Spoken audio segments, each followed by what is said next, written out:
What's up, guys? Welcome to the Steelers Game Day Post-Game Show. I'm Mason Tepesky, your host. Today we are going to recap the Steelers' 32-13 win over the Las Vegas Raiders at Allegiant Stadium in Las Vegas. Definitely was a fun game for sure. Steelers did not look very strong early on. Just pulling up my iPad just to get some of the scores descriptions and stuff. But anyway, the Steelers win. Yeah, 32-13 was the score. I wanted to confirm that as well. It wasn't exactly the strongest of starts for the Steelers, as the Raiders actually had a 7-free lead. I believe. Yeah, it was 7-free at the end of the first quarter. Alexander Madison scored a touchdown for them, following a Boswell field goal by us. So the Boswell field goal, then the touchdown for Vegas, gave the Raiders a 7-free lead at the end of one. Did not look very promising, that's for sure. Then the second quarter, it got better for the Steelers for sure, but it didn't start out strong. Boswell did get a field goal, though, to cut the lead to 7-6. And then it wasn't until late in the quarter when we officially took the lead. And that's when Justin Fields had a 3-yard touchdown run, giving us a 12-7 lead. The 2-point conversion attempt obviously failed, but still the Steelers had a lead going into the half. Second half, I wasn't able to watch really a whole lot, unfortunately. I went to church. So get this. I obviously couldn't go to church Saturday. I didn't go to church Saturday night because Pitt was at home against Cal, obviously. So I couldn't go Saturday night. I go Sunday at noon because the church next to us has a mass at noon. Little did I know the mass was actually only in Spanish. So I couldn't go back till 6 o'clock because that was the last mass of the day, and it just so happened to be during the Steeler game. So that was my mistake. So yeah, I didn't watch the second half really, but I did see the little bit of the second half when Fields scrambled out. Through the pass to Freiermuth, it was called back because he was way over the line of scrimmage. Boswell still got a field goal though to make it 15-7. Then Najee Harris had a big run later in the quarter to make it 22-7. So that was interesting, that's for sure. We had a 22-7 lead at the end of 3 quarters. In the fourth quarter, then, Justin Fields had another touchdown run, 29-7. Then Aiden O'Connell for a touchdown pass to Christian Wilkerson, and the 2-point conversion attempt failed. It's 29-13. Boswell tacked on one last field goal attempt, making it 32-13. That's how the game ended. And that's my final score. First things first, in regards to this, just real quick, it looks like it was Devontae Adams' last game with the Raiders, as, well, he was hurt, or he was inactive, but it was his last game in Raiders, gear or whatever you want to say, as he was traded this morning to the New York Jets for a conditional pick. So that's definitely interesting. I think it's a conditional pick. I heard it was a conditional third to a second. Then I also heard from someone else it was a fourth. Let's check and see exactly what's going back to Vegas. Nothing major, though. Nothing major. Yeah, conditional third.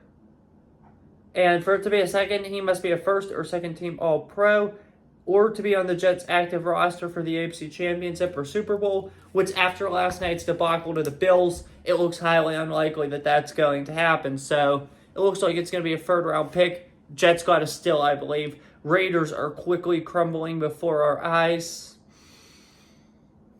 Antonio Pierce looked strong last year. He got the team motivated. They played really hard for him. Christmas Day especially, they played hard for him, defeating the Chiefs in what was a shocker, and actually their last loss before they won the Super Bowl.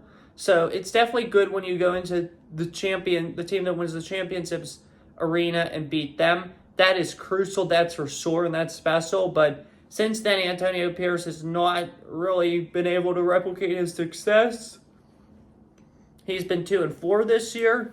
The team did have some decent wins. They did beat Baltimore, which was a strong win for sure, but that's looking more and more like a fluke by the day. And they beat the Browns.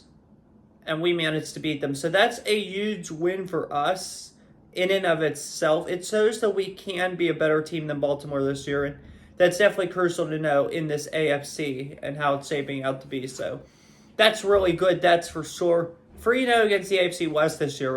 You don't know how huge that is. As you guys all know, the divisions like correlate kind of. So like we play the NFC, we play every team in the AFC North plays every team in the AFC West this year. The Chiefs and Chargers are here. The Raiders and Broncos are on the road. We've played 3 of those games, and we have won all 3 of them. That is huge.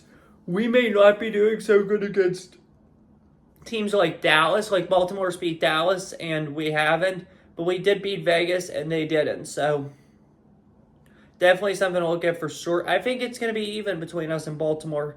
I really do. They might have a better roster and more talent, but with the coaching situation and all and how we play against them, those games are going to be awesome. I can't wait for Week 11 and Week 16. That stretch actually starting after the bye in November that was the gauntlet, as described earlier in the year.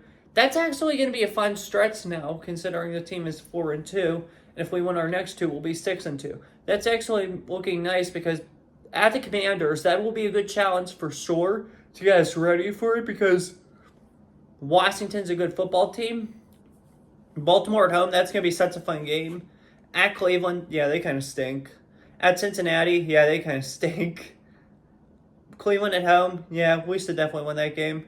At Philadelphia, that's looking easier than it probably did look earlier in the year, depending on what happens with Sirianni. So, yeah, that might be interesting. At Baltimore, that's going to be a great game. Kansas City at home on Christmas is going to be awesome. And then the Bengals. So, if we can win these next 2, which I think we will, that gets you to 6-2. All we'd have to do is win like 3 or 4 more games the rest of the way to get it. And that's really good.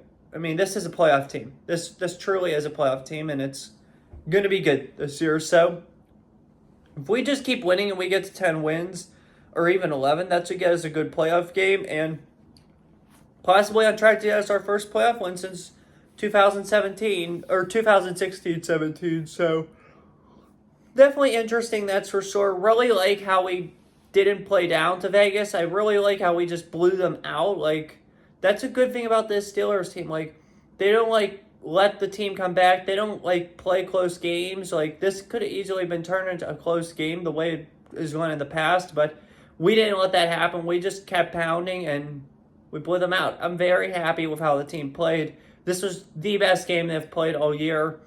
Coach Tomlin definitely had them ready to play and bounce back. Steelers Nation, the travelers, the fans, that was awesome seeing us take over their stadium.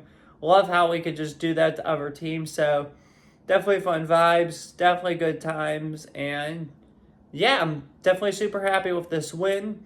I don't have a whole lot more to say about this one. That's all I have for this one. Looking ahead now, the next game is against the New York Jets Sunday night. You got Aaron Rodgers. You possibly now got Devontae Adams joining him. Garrett Wilson, Breece Hall. This is a loaded Jets offense that I believe is being mismanaged by Nathaniel Hackett, former head coach of the Broncos, now Jets offensive coordinator. You all know who I'm talking about at this point. They recently parted ways with head coach Robert Saleh. Jeff Ulbrich is the interim head coach, so that'll definitely be interesting for sure. Buffalo Bills played them last night. The Bills beat the Jets. Definitely fun to see. Jets are 2-4. Steelers are 4-2. It's going to be crazy Sunday night, see how that unfolds. So, yeah, I don't even know why they scheduled this as a Sunday night game. I think it's pretty stupid that they scheduled it as a Sunday night game, but I'm happy about it because Pitt Volleyball has a huge game in the afternoon against Stanford at 3 o'clock. Unfortunately, they did lose their first match of the year to SMU on Saturday, 3-2 in Dallas. So they're going to need big bounce-back wins against Cal and Stanford this weekend here at home. So that's definitely going to be interesting, that's for sure. Steelers need a big win as well on Sunday night. So hopefully both Pitt Volleyball and the Steelers win. That's all I have for you guys. Talk to you Sunday. In the meantime, have a good one. Take care. Stay safe. And as always, peace. See you guys for the Jets next week.